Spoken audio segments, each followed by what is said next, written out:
啱啱啦，大排檔收工，又是馬不停蹄咁樣啦，殺返去廣州啊！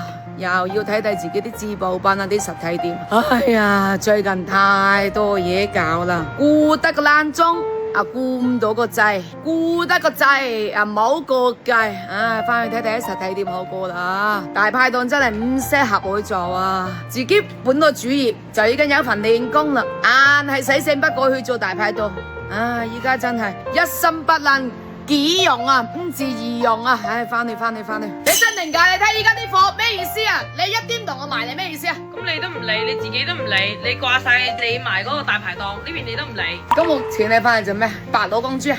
睇鋪喎，佢哋唔識笑嘢咩？你見人哋唔幫我賣就算啦，我諗住唔做啦。呢間店諗住唔做啦，我真係好攰啊！我覺得我顧得個爛鐘顧唔到啊個掣啊！依家冇辦法，我諗住唔做。咁你唔做咩啊？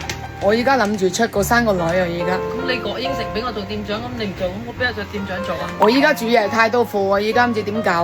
我依家唔做啦，一心一意想生兩個女，冇辦法啦，宣布啦！我準備，我先將呢間店執佢先啦吓，仲有3間店，仲有6個倉庫有排執。我覺得我依家好似唔係好適合做生意，因為我一心不能應用，我顧得呢樣顧唔到呢樣算啦。所以呢間店啊，準備執啦吓，準備清，有乜嘢全部冚唪唥全部清晒去，大把嘢清啦今次嘅。